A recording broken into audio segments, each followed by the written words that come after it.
It was late.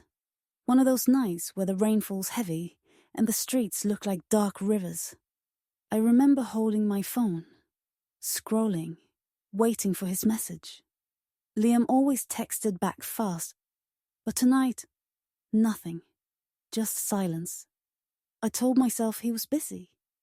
Maybe stuck in a meeting. Maybe his phone died. But my chest felt tight, like it already knew something I didn't want to believe. Then the call came. It wasn't from him. It was from his friend Kyle. I didn't even like Kyle. He always looked at me like I was some charity case Liam picked up. But his voice on the phone that night was shaking. "He's in trouble," Kyle said. "It's bad. He's at the pier. You need to come." I didn't ask questions. I grabbed my coat, my keys. My heart was beating so hard it felt like it was in my throat. I kept thinking, what kind of trouble? Liam always handled everything.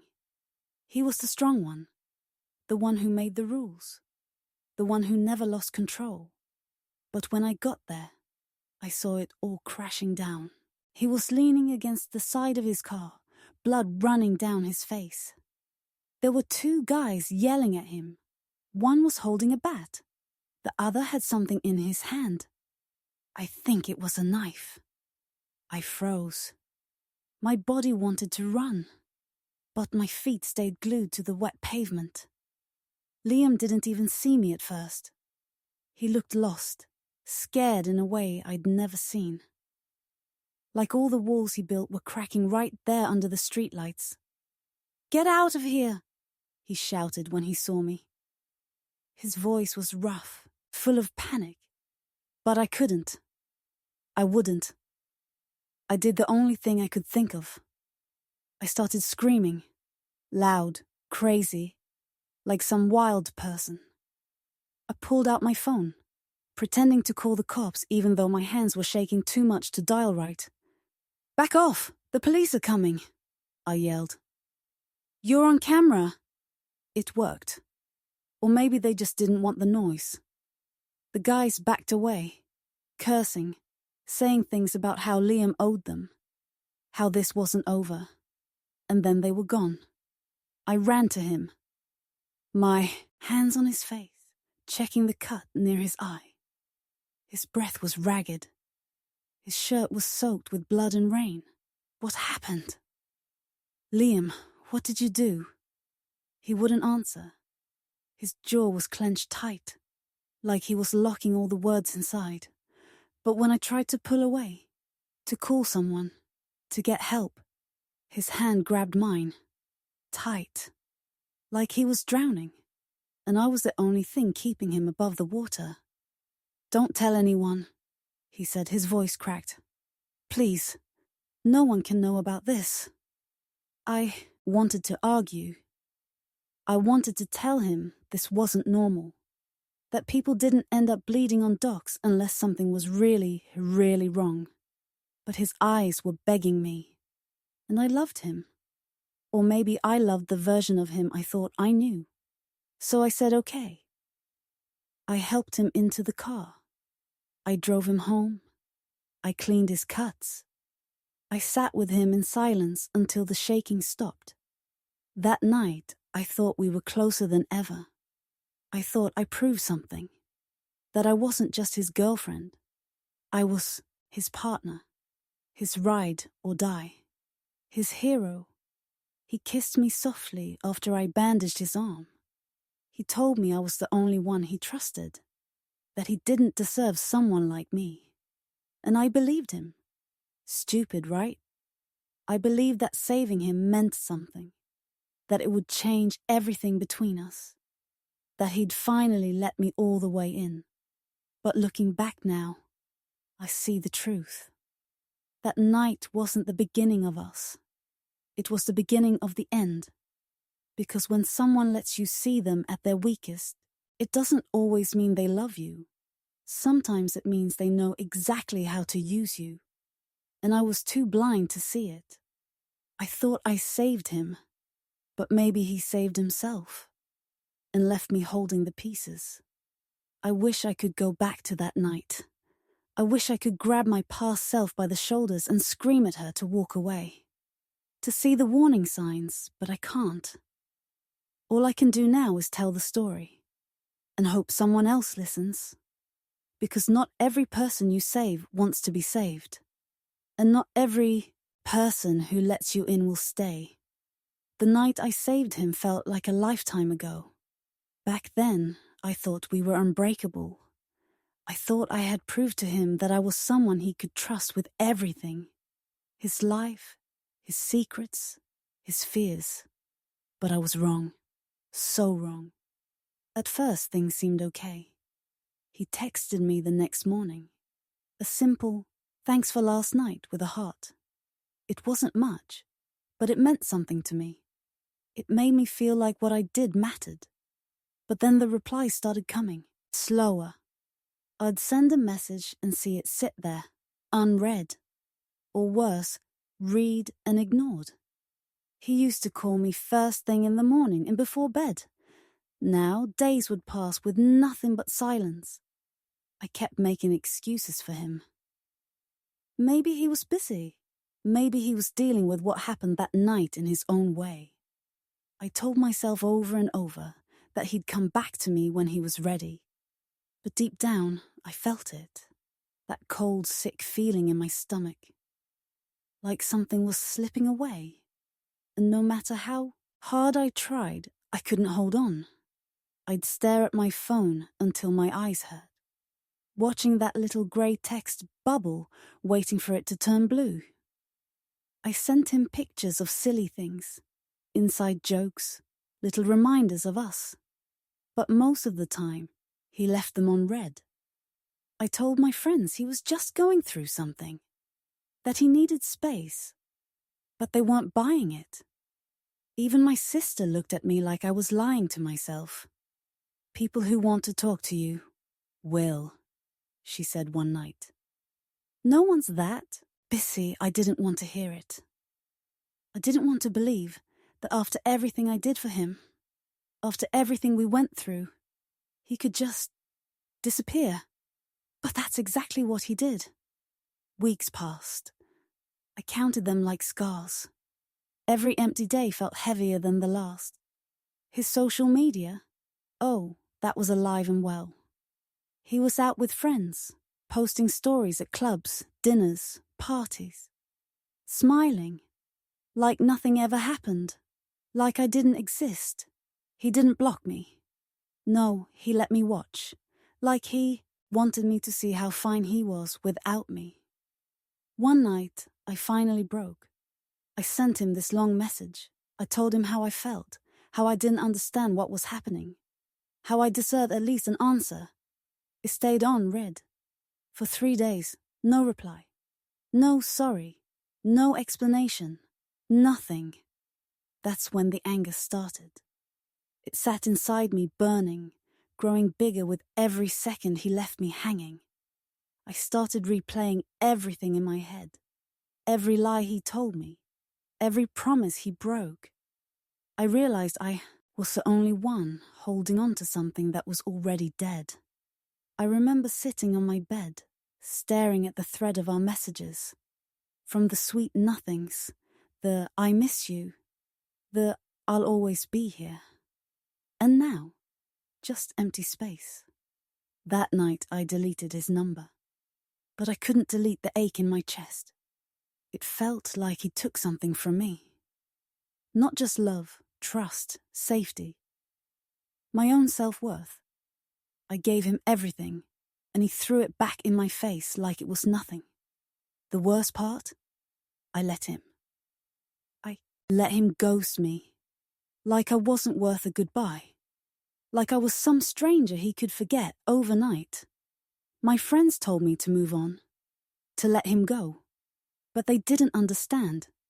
They didn't see what I saw. Or maybe they did. And I was the blind one all along. It hurt in a way I can't even explain. Like drowning in plain air. Like screaming in an empty room where no one listens. I thought if I loved him enough, if I waited long enough, he'd come back. But all I got was silence. And in that silence, I heard the truth loud and clear. He was never mine, and I was never his hero. I was just the girl he used when he needed saving. And when he didn't need me anymore, he left me in the dark. That night, sitting there alone, I made a promise to myself. I wouldn't cry over someone who couldn't even send me a simple text. I wouldn't let him break me twice. I didn't know how yet, but I knew one thing for sure. He was going to regret this. Every second he left me on red was going to cost him. And when the time came, I'd make sure he saw exactly who he ghosted. Me. It started with a whisper. Not even a full sentence. Just a few careless words that cracked everything open. I wasn't looking for answers that day. I wasn't looking for him. I was just trying to breathe, to act like I was fine. It had been over a month since Liam ghosted me. I told everyone I was over it. I told myself that too. But the truth was, I was stuck. Frozen in this weird place between heartbreak and rage. I went to the cafe where we used to hang out. I don't know why. Maybe I wanted to prove to myself I could sit there and not think about him. Maybe I wanted to remember the good parts. Or maybe I was just hoping, deep down, he'd walk in and explain everything. He didn't. But someone else did. I was waiting for my coffee when I heard them. 2 guys at the table behind me. Loud, laughing, like they owned the place. At first I didn't care. I wasn't listening. But then I heard his name. Liam. It felt like a punch to the stomach. I froze. My hands got sweaty. I tried to ignore it, but my ears wouldn't let me. Told you, man, Liam doesn't do girlfriends. That dude plays everyone. I blinked. Maybe I heard it wrong. Yeah, the other guy said, laughing. Girl thinks she's special. He probably told her the same story he tells them all. You're the only one I trust. You're different. They laughed harder. I sat there, heart racing. My face felt hot, my chest heavy. I told myself they weren't talking. About my Liam. Could be another guy, right? But I knew better. Liam wasn't a common name in this town. And the way they said it, like they knew him too well, I couldn't ignore it. I turned around before I even knew what I was doing. I looked right at them. Who are you talking about? I asked. My voice came out small, shaky. They looked at me, surprised. One of them smiled like I was a joke. Liam Reed, the first guy said. You know him? I swallowed hard. Yeah, I know him. They exchanged a look. Well, the second guy said, leaning forward like he was about to tell me a secret. If you think Liam's your boyfriend, you might want to check the roster. What do you mean? They laughed again, but softer this time, like they felt sorry for me. Girl. Liam's got girls in every corner of this city, the first one said. It's his thing. Tells them all they're special. Makes them feel like they're the only one. Then when he's done, he ghosts them. My stomach turned. That's not true, I said, but my voice was weak. Even I didn't believe it. Oh, it's true, the guy said. My sister was one of them. He told her she was different too. He's a player. Always has been. You just didn't see it. They went back to their coffee like they hadn't just shattered my entire world. I left without even waiting for my drink. My hands were shaking as I walked down the street. Everything around me felt blurry, like the ground under my feet wasn't solid anymore. How many lies had he told me? How many girls had he said the same words to? I replayed all the little moments. The things that didn't make sense before, but I brushed off. The nights he didn't answer his phone. The parties he said were work stuff. The girls in his photos he told me were just friends. All of it hit me like a slap to the face. I stopped walking. I leaned against a wall, breathing hard. I felt like I couldn't get enough air, like I was drowning in truth. He wasn't who I thought he was. Liam Reed wasn't the sweet, broken guy I saved on that dock. He wasn't the man who told me I was his safe place. He was a liar, a user, a player, and I was just another name on his list. I wanted to scream, to throw something, to call him and demand answers. But what would he say? Would he even care? He left me on red for weeks. He left me sitting in the wreckage of us while he moved on, like I never existed. But now I knew. And once you see the truth, you can't unsee it. I wiped my face. I stood up straight. I looked at my reflection in the dark shop window. I barely recognized myself. I looked like a ghost, like a girl who got played and didn't even see it coming. That wasn't going to be me anymore. I didn't know how yet, but I wasn't going to let him get away with it. I wasn't going to let him make me feel small, invisible, weak. He thought he could ghost me. He had no idea who he was messing with. I thought it couldn't get worse than him leaving me on red. I thought I had hit rock bottom when I found out from strangers that he wasn't who I thought he was. But I was wrong. There was still more pain waiting for me. I just hadn't seen it yet. It happened at his friend's party. I wasn't planning to go. I told myself I was done with him, done with his world. But when I heard from a girl at school that Liam was going to be there, showing off like he owned the place, something inside me snapped. I had to see him. I had to make him face me, even if it hurt. I couldn't take the silence anymore. I needed closure.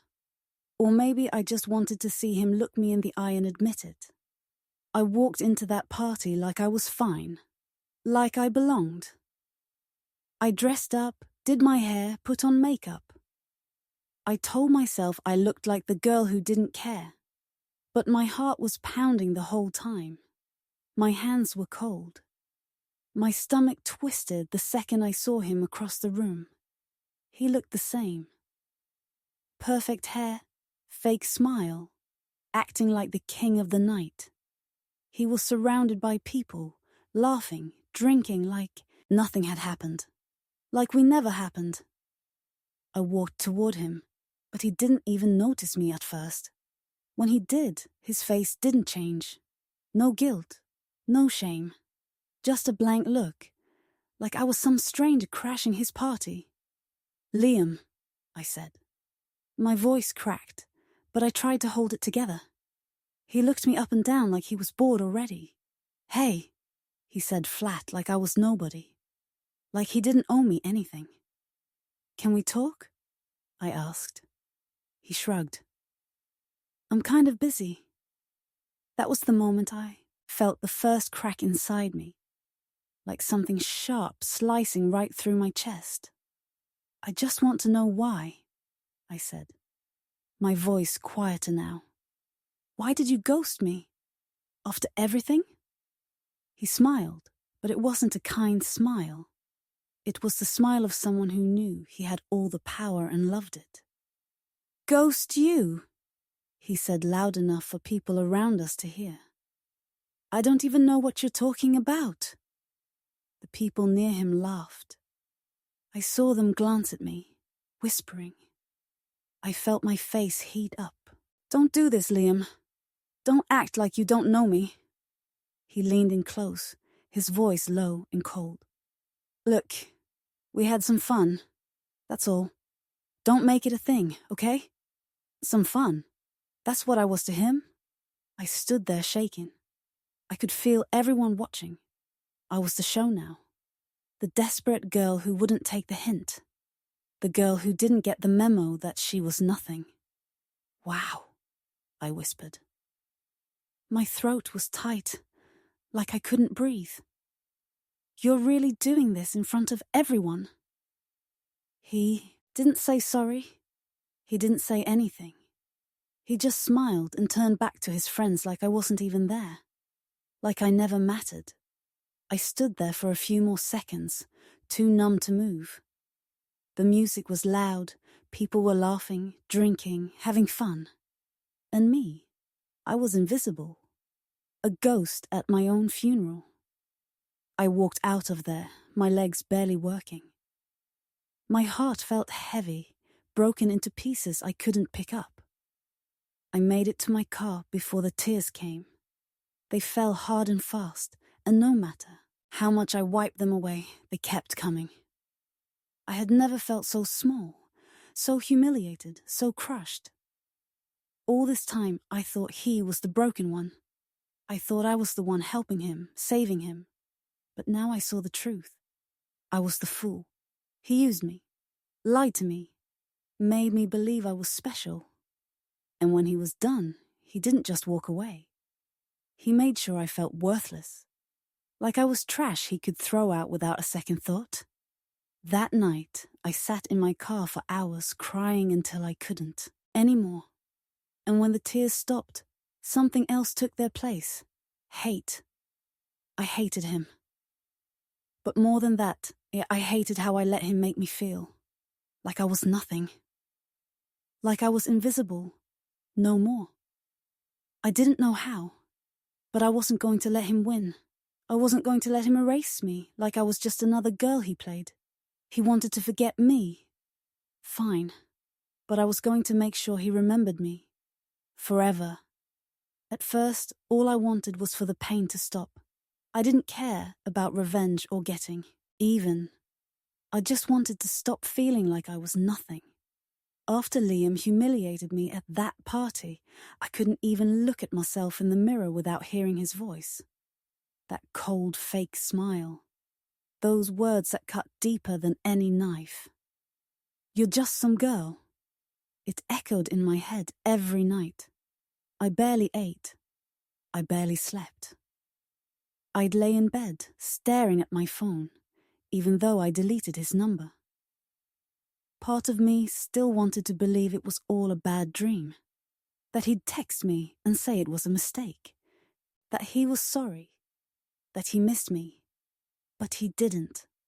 And I knew he never would. I hit rock bottom the night of my birthday. I hadn't told anyone, but I saw it on social media. Pictures of Liam at another party, smiling, arms around some new girl. I sat in my dark room, staring at the screen until the tears came. And this time, I didn't hold them back. I cried hard. The ugly, painful kind. The kind that makes your whole body hurt. I let it all out. Every tear I'd been holding inside since the night at the dock. Since the ghosting. Since the party. Since the lies. And when I finally stopped crying, something inside me shifted. It was like I ran out of sadness. There was nothing left but this cold, hard feeling deep in my chest. I sat there in the dark, staring at my reflection in the window. I didn't even recognize myself. I looked like a stranger. Tired eyes. Hollow face. Someone who let them break her. But that wasn't going to be me anymore. I wiped my face and made a promise right there, in the dark, to myself. I whispered it out loud, my voice shaky but strong. They will never see me cry again. Never. I didn't care if Liam or his friends forgot me. I didn't care if they thought they won. I was done playing the girl who waited for a text, who cried over someone who never cared. I was going to rebuild myself into someone they couldn't ignore, someone they couldn't laugh at, someone they would fear. And I meant it. The next morning, I got up before the sun. I went for a run, even though I hated running. My legs burned, my lungs screamed, but I kept going. Every step, I pictured his face, his smile, his lies. And I ran harder. I changed my routine. I stopped going to places we used to go. I blocked him on everything, not because I wanted to forget him, but because I didn't want to give him the chance to see me hurt. I wanted him to wonder, to guess what I was doing. I wanted to disappear from his world so I could build my own. I started going to the gym. At first, I didn't know what I was doing. I just lifted, ran, punched the heavy bag until my hands were raw. People stared, but I didn't care. I wasn't there for them. I was there for me. I signed up for self-defense classes. Boxing, kickboxing, whatever they offered. I wanted to feel strong again. I wanted to look in the mirror and see someone who could fight back. And slowly it worked. The bruises on my knuckles made me feel alive. The sweat, the sore muscles, the long nights of pushing through, the pain, they became my therapy. I wasn't just healing, I was transforming. My friends noticed. They asked what changed. I told them I was tired of being weak, that I was done letting people walk all over me. But I didn't tell them about the oath, the one I made in the dark. That was mine, my secret weapon. Some nights, the sadness still tried to creep in. I'd remember his laugh, his touch, the way he made me feel like I was the only one. And for a second it would hurt all over again. But he wouldn't let it break me. I'd get up, go to the gym, hit the bag until my arm shook. And I'd whisper, "They'll never see me cry." I started keeping a list in a notebook. Not of his lies, but of the things I was going to do. The people I was going to expose. The truths I was going to dig up. I wanted to know everything about him. His fake business deals. His dirty secrets. The skeletons he kept hidden behind that perfect smile. I didn't know how long it would take. I didn't care. I had all the time in the world. Because now I wasn't chasing him. I wasn't waiting for him to notice me. I was planning. And when the time came, I'd make sure he saw me. Not as the girl he ghosted, not as the girl he humiliated, but as the girl who became his worst nightmare.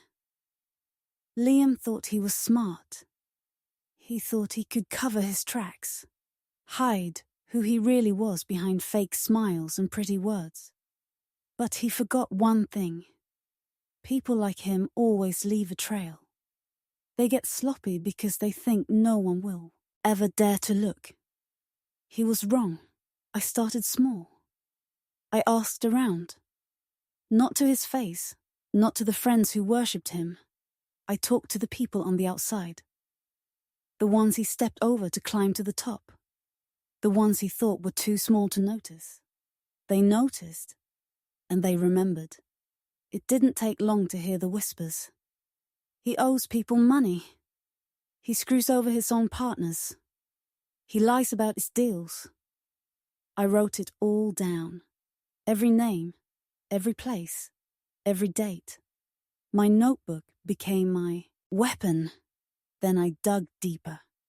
I learned how to check public records, business filings, property records, things most people never bother to look at. But I did. And what I found made my stomach twist. Liam's whole image was fake.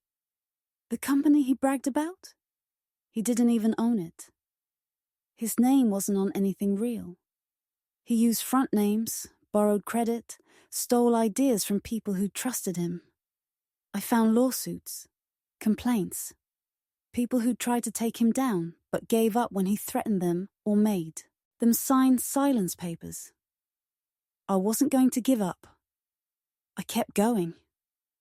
I stayed up late, reading every file, every document I could get my hands on. I called people pretending to be someone else, someone interested in doing business with him. They told me more than they should. They warned me about him. But I already knew. Behind his empire? Skeletons. I learned about the woman who gave him his first loan. An older woman he promised to pay back. He never did. He told people she was crazy, that she made it all up. But I found her. She showed me the papers, the checks that bounced, the emails where he promised lies. "Why didn't you go after him?"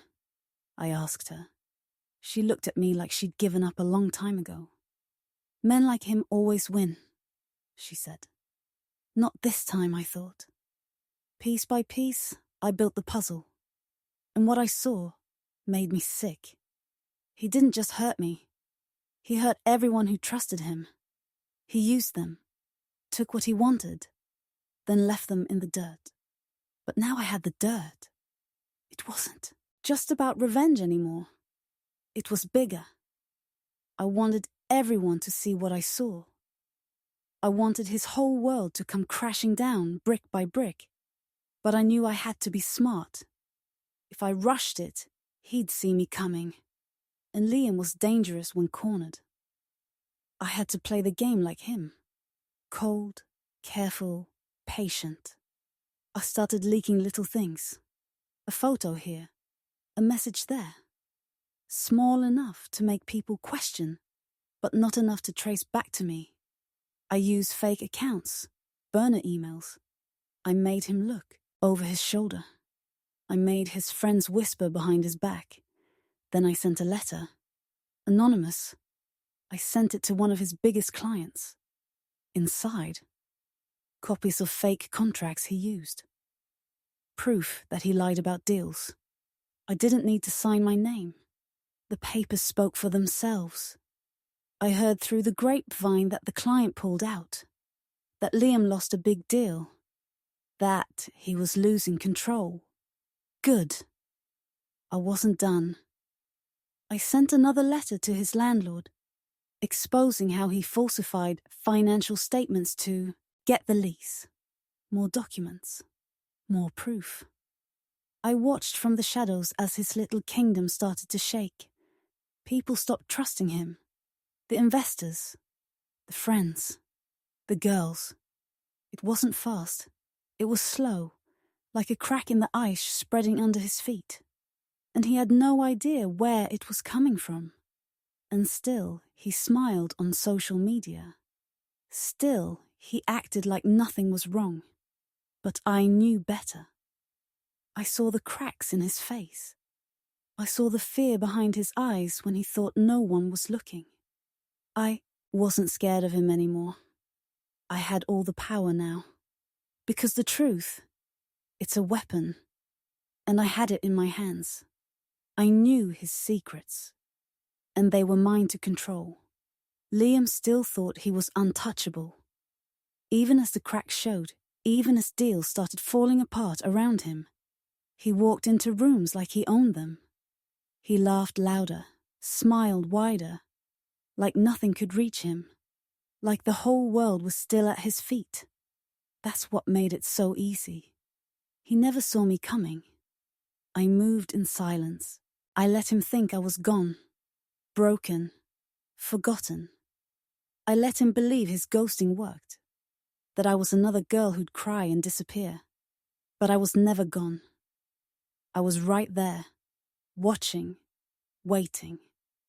I learned things about him that no one else knew, like how he used his assistant's name to hide his fake accounts, or how he kept everything off the books. The side deals, the fake partnerships, the lies he fed to people who didn't know better. And the best part? He left trails everywhere. Receipts, emails, paperwork. He thought no one would bother to read, but I read everything. And when I was ready, I started pulling strings. Small moves at first. I sent anonymous emails to people he owed. I told them where to look, what to ask. I exposed the fake checks, the ghost companies, the promises he never planned to keep. His name started showing up in the wrong places. On business forums, in angry group chats, whispers turned to rumors. Rumors turned to questions. And Liam, he kept smiling too, busy chasing his next big score to notice the ground crumbling beneath him. I hacked his social circle too. I started showing up at parties he used to keep me away from. I smiled at his friends, made small talk, acted like I had moved on, like I was over him. They ate it up. They told me things they shouldn't have. Secrets about his deals, his drama, the messes he was trying to cover. And all the while, I kept feeding the fire behind the scenes. One by one, I turned people against him. His partners stopped answering his calls. His favorite investors pulled their money. The girls he used to charm, they started warning each other. He didn't know it yet, but his empire was collapsing from the inside. And I was the one tearing it down. He climbed over me to get to the top, lied to me, used me, humiliated me. Now I was digging out the floor under his feet, and he was too blind, too arrogant to see it. That's the thing about guys like Liam. They think they're always 2 steps ahead. They never think the person they stepped on will stand back up. They never see the quiet ones coming. And I stayed quiet. I let the noise build around him. I let the shark circle, knowing that when he finally noticed, it would be too late. I remember the night he finally looked scared. I wasn't there in person, but I saw the photos. His face at some big networking event. The tight smile, the stiff body language. People were whispering about him, avoiding him. His mask was cracking. That was the moment I knew I had him. But I didn't rush it. I wanted him to feel it. Every loss, every betrayal, every fake friend turning their back on him. I wanted him to feel like I felt. Alone, unseen, unimportant. But there was one more piece I needed to play. I had been saving it. The one thing that would burn his whole world to the ground. I had proof he forged a signature on a loan document. It wasn't a small thing. It was the kind of thing that could get him sued. Or worse. He thought no one knew. But I knew. And soon, everyone else would too. I sent it to the press, to the police, to the company he screwed over. Not with my name, of course. I didn't need credit. I just needed him to fall. The night I sent those files, I sat in my room, watching the city lights. It was quiet, peaceful. I thought I'd feel excited, powerful, but I didn't. I just felt calm, like I had finally taken back what he stole from me. My voice, my power. He would wake up the next morning, thinking it was just another day. And he'd have no idea that everything he built was already burning. That's the thing about moving in silence. They never see you coming. The day I walked into his office, it felt like I was stepping into a movie. I had pictured it so many times in my head, but now it was real. The marble floors, the glass walls, the giant photos of him on the magazine covers framed like trophies. It was his kingdom. The place where he played king, where everyone bowed to him, but not me. Not anymore. I walked past his assistant, who barely looked up. She didn't know me. Nobody here did. Not the new me. That was the plan. I had changed everything about myself. The way I dressed, the way I walked, the way I carried myself. I was done being the girl he used to ignore. The one he left crying in the dark. That girl was gone.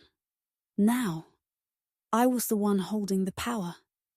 When I opened the doors to his office, he was on the phone, facing the giant window behind his desk. He didn't look at me at first. I stood there, waiting, letting him finish his fake conversation about deals and numbers that I already knew were falling apart. Finally, He turned around. He froze. For a second, his face was blank, like his brain couldn't place me. And then it hit him. That flicker in his eyes. Recognition, but also confusion. Like he couldn't believe I had the guts to show up here. "Wow," he said, leaning back in his chair. "Didn't expect to see you here." I smiled, but it wasn't the smile he remembered. It was the kind you give someone when you know something they don't. "You look different," he added, ice running over me. "People change," I said, my voice calm. "Some of us grow up." He laughed like it didn't bother him, but I saw his fingers tap on the desk, fast and nervous. He didn't like surprises, especially not ones wearing high heels and walking straight into his fortress. "So, what's this? You miss me? You want to cry about old times?" he asked, leaning forward, fake charm dripping off him. "No," I said. "I'm here for business." That caught him off guard. He blinked, sitting up straighter. "Business? Since when do you do business?" I placed a folder on his desk. Thick, heavy, full of the papers I'd been collecting for months. His lies, his fake contracts, the lawsuits, the proof. He opened it, flipping through the pages. His face stayed still, but his hands tightened. "What is it?" he asked, his voice lower now. "It's your world," I said. "Or what's left of it." He laughed again, but this time it sounded hollow. "You think you can scare me with some papers?" I leaned in, close enough that he couldn't look away. "It's not just papers, Liam. It's your entire kingdom. And it's crumbling." He tried to play it cool, but the sweat on his forehead gave him away. He scanned the documents again, his smile slipping.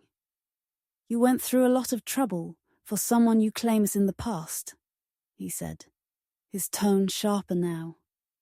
"It wasn't trouble," I whispered. "It was survival." He stood, up, trying to tower over me like he used to. But it didn't work anymore. I wasn't scared of him. Not now. Not ever again. "You think you can walk in here and threaten me?" he hissed. I didn't flinch. "I'm not threatening you, Liam. I'm informing you. Everything in that folder has already been sent out. The police, the press, your investors." He looked like he wanted to throw the folder at me. But he didn't. Because he knew. He knew I wasn't bluffing. I stepped back, giving him space to stew in, his own fear. "This is my empire," he shouted. "You think you can just walk in here and—" I cut him off. Calm. Cold. "It was never yours, Liam. You built it on lies. And now it's mine to destroy." He stared at me, breathing hard, his face red. He looked like a child who just found out the game was over. "You won't get away with this," he hissed. I smiled again, the kind of smile that told him the game was already done. I already did.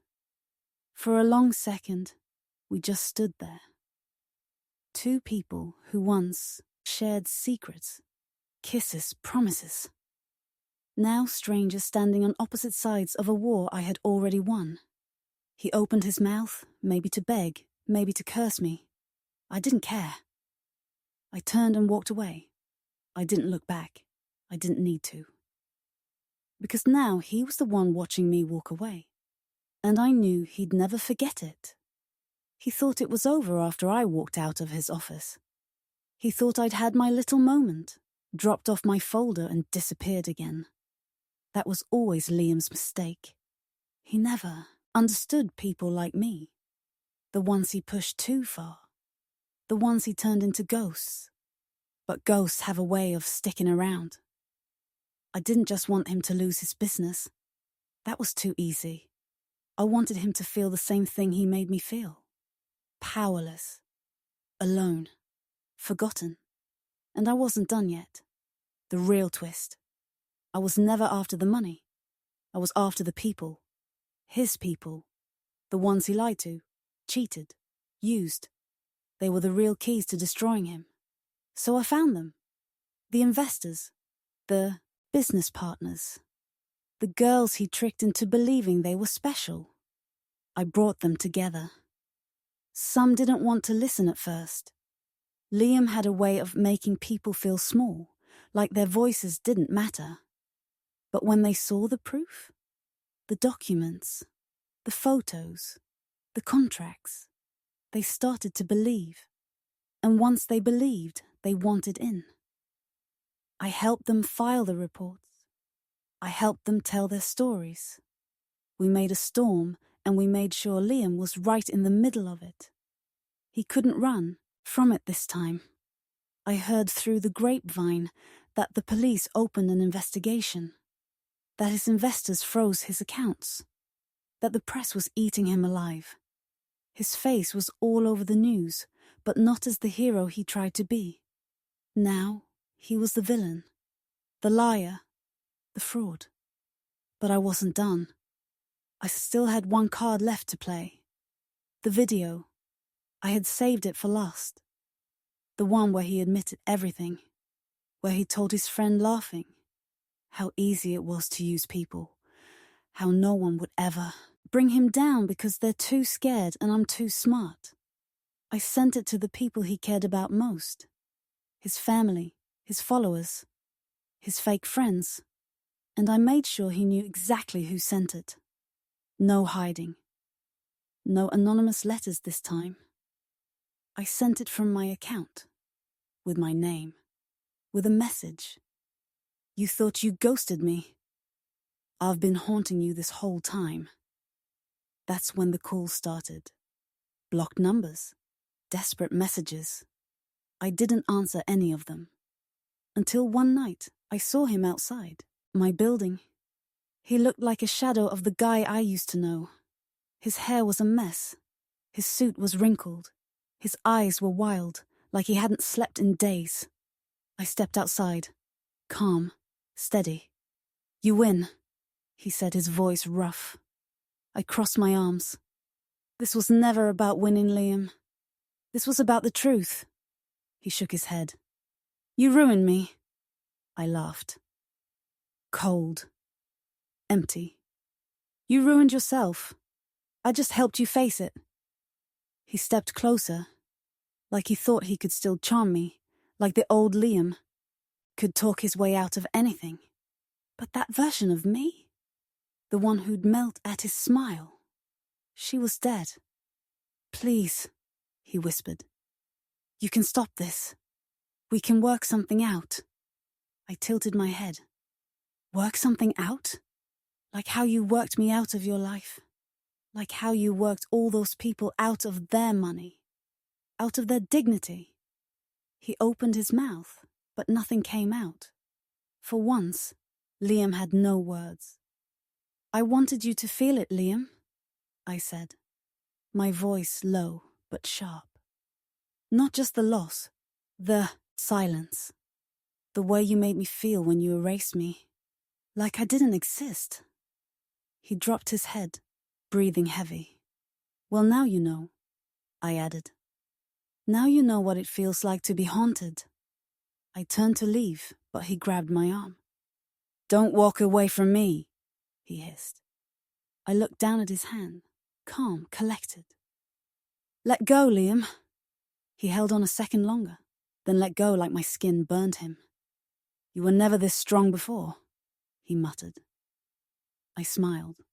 Number, but you made me this way. I left him, standing there in the dark, in the same place I used to be.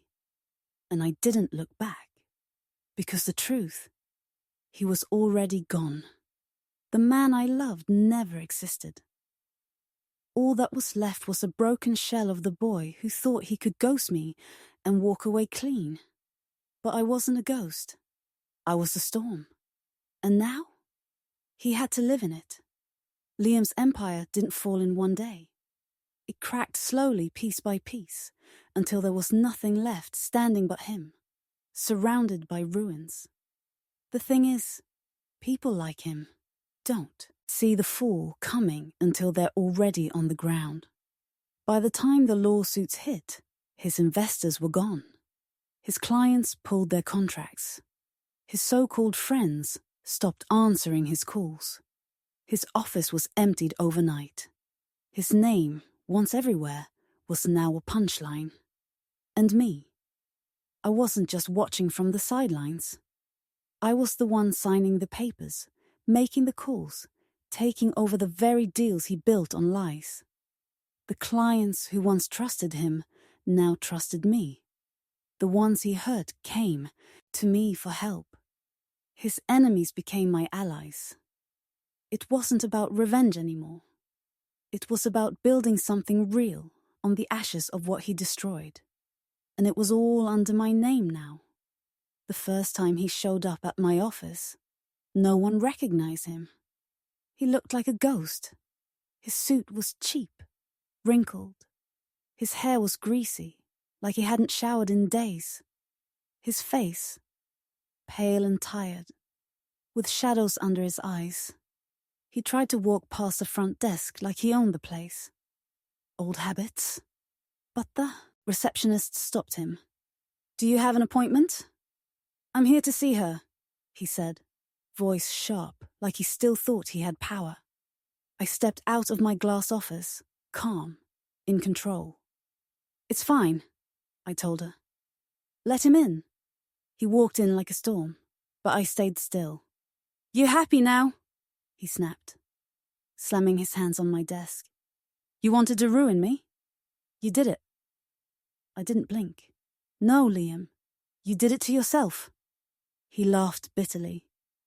"You think you're better than me now? Sitting in my chair, running my company?" "It was never yours," I said, my voice flat. "You just borrowed it from people you lied to." He opened his mouth to argue, but no words came. He knew I was right, and for the first time, I saw it in his face. The truth sinking in. The panic. The fear. "I need a loan," he said suddenly, like he didn't hear how pathetic it sounded. "Just something to get back on my feet. You can help me. You owe me." I almost laughed. "I owe you?" He leaned in, his face desperate now. "Come on. You wouldn't be here without me." I stood up, letting him see how far above him I was now. "You're right. I wouldn't. And that's why I'm not giving you a single thing." His face twisted, like I had punched him. "You can't do this to me," he hissed. "This was my world." "Not anymore," I said. "You're standing in my office, asking for my help. Look around, Liam. You have no one left. No friends, no allies, no empire." His breath came fast and shaky. "I'll find a way back. I always do." "Maybe," I said, tilting my head. "But it won't be through me." He slammed his fist on the desk. "You think you've won? You think you're better than me?" I stayed calm. "I don't have to think it, Liam. I know it." For a long moment, he just stood there, breathing hard, like he wanted to scream but couldn't. Then his shoulders slumped. The fight left him. "Please," he said softer now. "I have nothing." I looked him in the eye, steady and cold. "That's exactly what you left me with, remember? You made me feel like nothing. You ghosted me, lied to me, used me." He swallowed hard. "Well," I added, leaning forward, "now you know what that feels like." He sat down, like his legs couldn't hold him up anymore. His hands were shaking. "You don't have to destroy me completely," he said. "Let me keep something." I shook my head. "You kept your pride. That's more than you deserve." He looked at me, eyes wet, like he might actually cry. But I didn't feel sorry for him. Not one bit. He built his whirled on people's pain. And now that world was gone, and I was done giving him anything. I picked up my phone. Security will show you out. He stood up slowly, like an old man. His voice cracked when he spoke. You'll regret this. I smiled. No, Liam. You will. He stared at me for a second longer, like he wanted to memorize my face. Then he turned and walked out. I watched him leave, small and broken, the way he once made me feel. But I wasn't broken anymore. Now, I was the one in control, and I wasn't going to let anyone take that from me again. The night after Liam walked out of my office, I couldn't sleep. I thought I would feel powerful. I thought I would feel like I finally won. After everything he did to me, I had taken it all back, and more. His name was ruined. His money was gone. His reputation burned. But lying there in the dark, all I felt was empty. The files on my desk were still waiting. I had more on him. Secrets that hadn't been leaked yet. Things that could finish him for good. If I wanted, I could crush what little pride he had left. I could make sure no one ever gave him a second chance. But as I stared at the ceiling, I asked myself something I hadn't asked before. What would that make me? Would I really feel better if I destroyed every last piece of him? Or would it make me just like him? Someone who stepped on others to feel powerful. I hated that question. I hated that a part of me still cared about the line between justice and revenge. He never cared about lines. He crossed every one. So why was I hesitating? The next morning, I walked into my office early. It was quiet. The city outside still half asleep. I sat at my desk, staring at the envelope holding the last piece of dirt on Liam. It was all there, proof that he lied on government forms, proof that could get him locked up. All I had to do was send it. One email, and he'd be finished. I picked up the envelope, holding it in my hands like it weighed 1,000 pounds.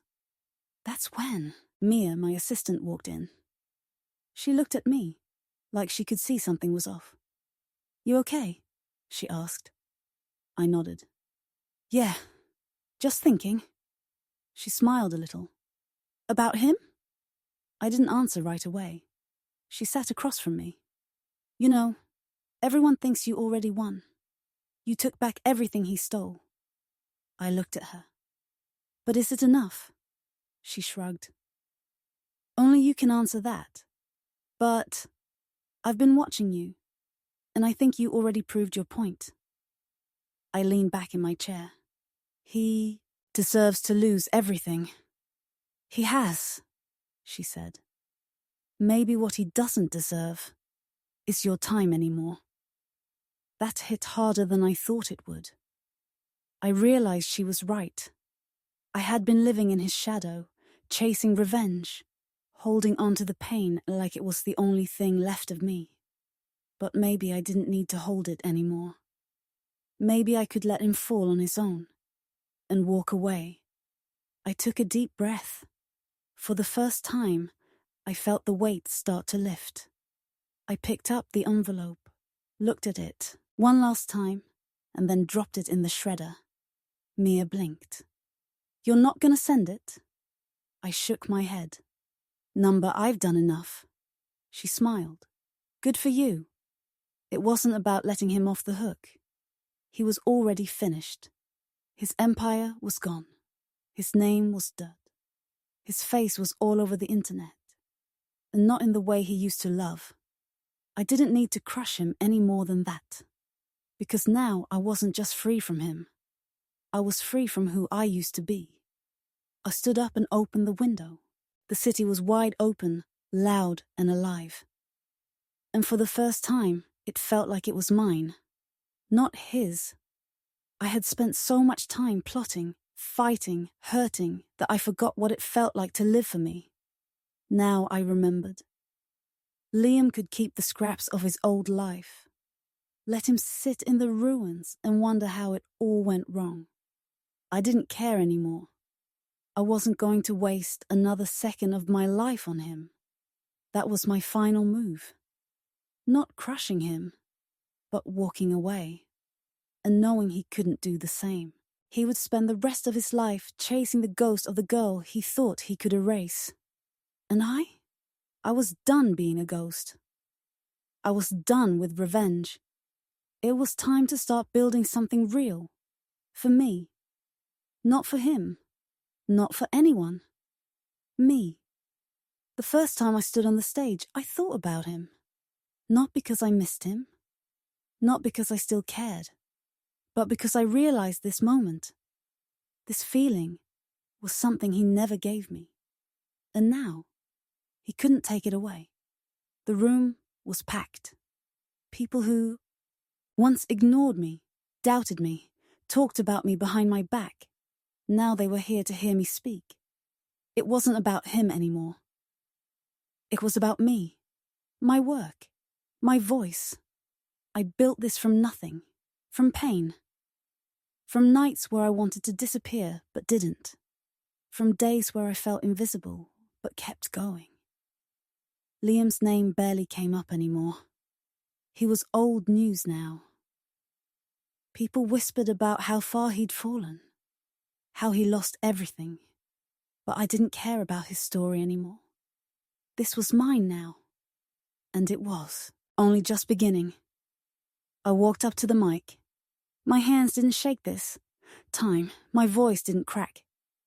I stood tall, steady. When I spoke, I told my story. Not the way Liam told stories. Fake, flashy, or smoke and mirrors. I told the truth. I told them about the girl who was left unread. The girl who cried alone in her room. The girl who thought love meant saving someone who didn't want to be saved. And then I told them about the girl who stood back up, who fought back, who found her power in the pain. I saw faces in the crowd. Some nodded. Some looked like they were remembering their own heartbreak, their own moments where they felt like nothing. And that's when I knew.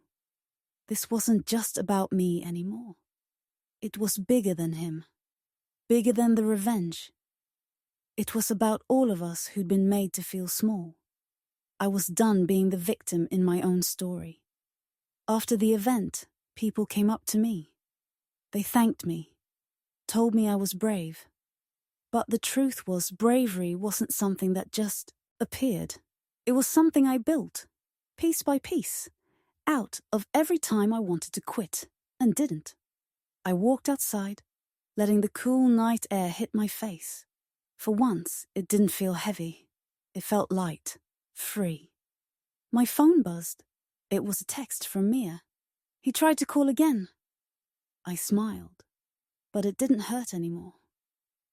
I deleted the message without replying. He was stuck in the past, still trying to hold on to something that didn't exist anymore. I had moved on. I took the long way home that night. I walked through the city streets, watching the lights, the people, the sounds. It all felt new, like I was seeing it for the first time, like I wasn't hiding in the shadow anymore. I passed the old cafe where we used to sit. I stopped for a second, looking through the window. There were new faces now, new stories happening at the tables, and mine wasn't stuck in that place anymore. I walked on. When I got home, I sat at my desk and opened a blank page. This time, I wasn't writing about him. I wasn't writing about the hurt. I was writing about me, my plans, my future.